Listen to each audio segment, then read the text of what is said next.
ঠিক আছে, ভালো লাগছে না দেখো না, কিন্তু তোমাদের যে আমার ভিডিও ভালো লাগবে তার কিন্তু কোনো মানে নেই। নমস্কার আমার বিউটি পরিবার, তোমরা সবাই কেমন আছো? আশা করছি তোমরা সবাই অনেক ভালো আছো, সুস্থ আছো, আমিও ভালো আছি। আমি সুপ্রিয়া, আমি তোমাদের সবাইকে আমন্ত্রণ জানাই নাসিকের ঘরকন্যা আরেকটি নতুন ব্লগে। যে যে প্রান্ত থেকে আমার ভিডিওটি, আমার ব্লগটি দেখছো, আশা করছি তোমরাও সবাই অনেক ভালো আছো। এখন বাজে সকাল 11:35 ছুঁই ছুঁই, ওই দেখো ছুঁই ছুঁই। আমি এখনও আমার মেয়েরা আর কর্তামশাই ঘরের থেকে বেরোনোর পরে শুধু রান্নাঘরে এসে চা খেয়েছি, আর আমি কিচ্ছু করিনি। এই যেরকম সেরকম আছে, না আমি জায়গা পরিষ্কার করেছি, না আমি কোনো কিচ্ছু করিনি, যেখানকারটা জিনিস সেখানে আছে। মানে আমার কয়েকটা ব্যাপারে প্রচণ্ড টেনশন হচ্ছিল, কি করব, কি করলে ভালো হবে, করবো তো করবোটা কি। তা আলটিমেট কালকে রাত্রিবেলা একটা ডিসিশন নিলাম, তোমাদের সাথে এই কথাটা শেয়ার করা হয়নি না, একটুখানি তোমরা জানো যে আমার মার শরীরটা ভালো না। শরীরটা ভালো না মানে আমার মার খুব পুরনো একটা পায়ের ব্যথা, খুবই পুরনো, তখন আমি অনেক ছোট ছিলাম।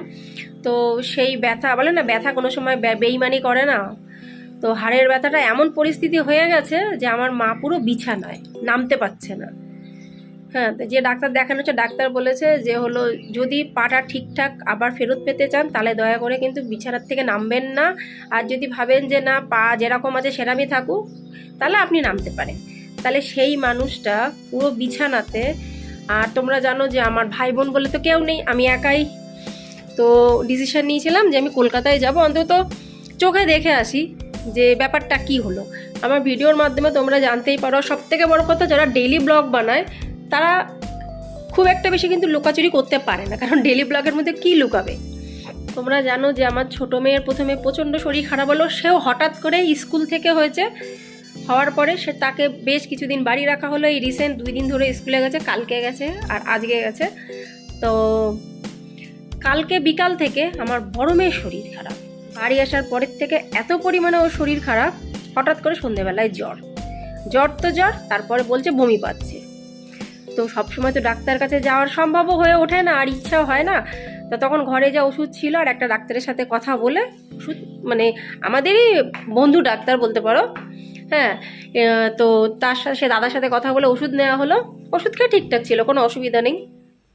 সেই ডিসিশনটা হলো যে মার ওখানে আমি যে যাব, শুধু যে আমি একা না, আমার সাথে সাথে তো আমার 2 মেয়েও যাবে, কর্তামশাই যাবে না। তো আমাদের 3 জনের টিকিট কাটা হয়ে গেছে। বিয়ের আগে যেগুলো ভুল করেছে নিজের বাবা মা, আমি তো বলবো আমার মা ভুল করেছে, কিছুটা ভুল করেছে, যার জন্য আমার মনের মধ্যে সেই সাহসটা নেই। স্কুল পড়েছি, কলেজ পড়েছি, ইউনিভার্সিটি পড়েছি, কোনো সময় একা একা ছাড়িনি। চাকরির ইন্টারভিউ পর্যন্ত দিতে গেছি, আমার মা সঙ্গে যেত। এর সাথে কথা বলতে বলতে তার মাঝখানের দিকে ভাত, দেখো ভাতের ফ্যান।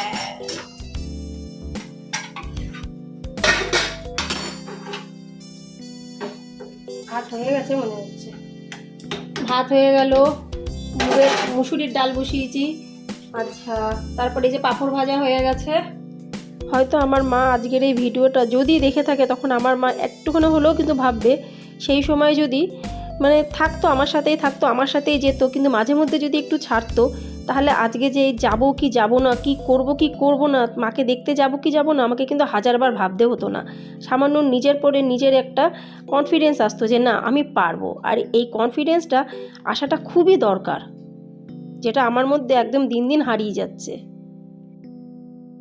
বিয়ে হওয়ার পরে আসলাম নাসিকে, আর এমন একটা জায়গা, এখানে একা একা বেরানো চারটিখানি কথা না। প্রথম কথা তো ভাষা জানি না, যদিও একটু আধেক একটা দুটো মিনিং বুঝি, কিন্তু সেই মিনিং বুঝে তো আর বাইরে যাওয়া যায় না।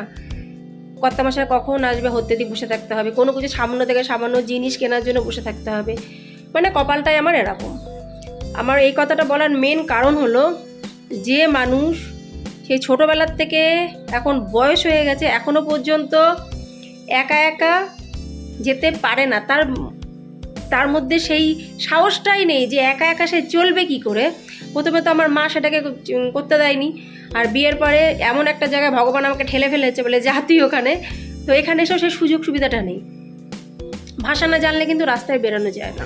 হ্যাঁ, হেঁটে যাওয়া যায়, হেঁটে তো আমি কলকাতায় যেতে পারবো না, হেঁটে যাওয়া যায়, কিন্তু হেঁটে কলকাতা যাওয়া সম্ভব না বলেই কিন্তু অসুবিধা। কলকাতায় কি সামান্য এখান থেকে যদি ওইখানে কিছু কিনতে যাই, তো ভাষা না জানলে এক তো ঠকার ভয় থাকে, দ্বিতীয় কথা এখন যা যুগ পড়েছে সে যাই হোক, সেটা সেই পর্বে আর গেলাম না, টাইম লাগবে।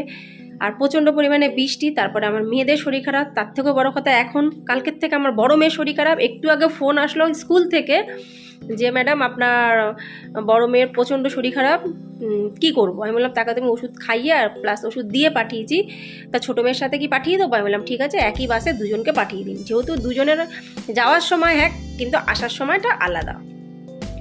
তাহলে একের পর এক চিন্তা করো যে কি পরিমাণে আমি ইদানিং কিছুটা টেনশন নিয়ে ঘুরছি। না এটা কাউকে বলা যাচ্ছে না কিছু করা যাচ্ছে, কারণ এই পুরো টেনশনটাই আমার, কাউকে বলে কোনো লাভ নেই। তাও কিন্তু এর মধ্যে দিয়েই আমি প্রতিদিন 5টার সময় না হলেও 5:30, মানে মোটামুটি কথা প্রতিদিন কিন্তু আমি ভিডিও দেওয়ার চেষ্টা চালিয়ে যাচ্ছি। এখন অনেকেই আছে যারা দেখে, অনেকেই আছে যারা স্কিপ করে চলে যাও, ঠিক আছে, ভালো লাগছে না দেখো না, কিন্তু স্কিপ করো না। কারণ কি স্কিপ করলে কী হবে বলো তো, রিচ ডাউন হয়ে যায়, আর আমার যে সারা দিনকার যে একটা পরিশ্রম সেটা খারাপ হয়ে যায়। তো তোমাদের যে আমার ভিডিও ভালো লাগবে তার কিন্তু কোনো মানে নেই, আমার ভিডিও দেখতে হবে না, লাইক তো অর্ধেকের বেশি মানুষ দেয়ই না, আমরা এতটুকু বুঝি। আজ এত দিন ধরে প্ল্যাটফর্মে কাজ করছি, কে লাইক দিচ্ছে কে দিচ্ছে না অতটুকু বোঝার ক্ষমতা কিন্তু যারা এই প্ল্যাটফর্মে কাজ করে সবাই কিন্তু বুঝতে পেরে যায়, কেউ কিন্তু বোকা না। তো যাদের আমার ভিডিও ভালো না লাগবে দেখো না, আমার ভিডিও ওপেনই করতে হবে না, দেখার দরকারই নেই। সবার যে সবাইকে ভালো লাগতে পারে তার কিন্তু কোনো মানে নেই, কিন্তু প্লিজ স্কিপ করো না। যদি অন করো কিছুক্ষণ অন্তত দেখো, কিছুক্ষণ 2 মিনিট 3 মিনিট অন্তত দেখো, টেনে স্কিপ করে এইভাবে রেখো না, সবাই সব বুঝি। এতে আমার রিচটা ডাউন হয়ে যাচ্ছে, এটা আমি বলিনি আজ পর্যন্ত, আজকে বলতে বাধ্য হলাম। এত বড় পরিস্থিতি, সংকটজনক পরিস্থিতির মধ্যেও কিন্তু আমি ডেইলি ভিডিও দেওয়ার চেষ্টা করছি, ডেইলি। যেহেতু এমন একটা প্ল্যাটফর্মে কাজ করছি, এখানে যদি একদিন ভিডিও না শেয়ার করা হয়, ভিডিও না দেয়া হয় এখানে, তাহলে অনেকটা পরিমাণে কিন্তু লস। আর অনেক কষ্ট মানে খেটে অনেক কিছু করে, আর যেহেতু আমার কিন্তু কোনো করে দেওয়ার মতন কিন্তু কেউ নেই, আমাকে একাই সমস্ত করতে হয়, ওই জন্য আজকে এতক্ষণ ধরে তোমাদের সাথে এত বকবক করে চললাম। তো প্লিজ প্লিজ প্লিজ যাদের আমার ভিডিও ভালো না লাগে দেখো না, কোনো অসুবিধা নেই, তোমরা সবাই আমার বন্ধু, আমি জানি সবাই সবারকে ভালো লাগতে পারে, তার কোনো মানে নেই, হতেই পারে। আমার কি সবার ভিডিও ভালো লাগে না, তাদের ভিডিও দেখিই না, কিন্তু যাদের ভালো লাগে অবশ্যই তাদের ভিডিও দেখি। সেরকমই এক্ষুনি আমার বড় মেয়ে একটু পরে চলে আসবে, তাহলে এইটুকুনি মেন কথা ছিল। অনেক কথা তোমাদের সাথে শেয়ার করে দিলাম, কি ঘটনা, কলকাতায় যাওয়াটা পোস্টপন হয়ে গেল আমার, তার যে কি কারণ সেটাও তোমাদের সাথে আমি শেয়ার করলাম। মেন কথা কি, যে একটা লাগে, সাহস লাগে যাওয়ার জন্য, সেই সাহসটাই আমি হারিয়ে ফেলেছি। ট্রেনে উঠে যে যাব সেই সাহসটাই আমি হারিয়ে ফেলেছি। প্রথম কথা, আমার মা সেই সাহসটা ছোটোবেলার থেকে বড় পর্যন্ত সেই সাহসটা কোনো সময় আমাকে জোগায়নি, আর বিয়ের পর এমন জায়গায় এসেছি সেই সাহসটা আস্তে আস্তে মানে বাড়ার পরিবর্তে আরও সেটা কমে গেছে। তো যাই হোক, অনেক কথা তোমাদের সাথে বললাম, যদি খারাপ লেগে থাকে মনের থেকে সরি বলে দিচ্ছি, কারণ বলতে বলতে মানুষ তো কেউ খারাপ কথা বলতে চায় না, বাই চান্স যদি মুখ দিয়ে বেরিয়ে যায়, তার জন্য আমি সরি বলে দিচ্ছি। কেন কোন কথা কার কোন মনে লাগবে সেটা তো আমি বুঝতে পারছি না, তো আমি আবার সরি বলছি কারণ যদি আমার কথা খারাপ লেগে থাকে। তাহলে আজকে এখানে একটা সমাপ্ত করছি। যদি একটু ভালো লেগে থাকে লাইক সাবস্ক্রাইব শেয়ার কমেন্টস করে পাশে থেকো। আবার তোমার সাথে দেখা পরবর্তী ব্লগে, ততক্ষণ নমস্কার, বাই বাই, টাটা।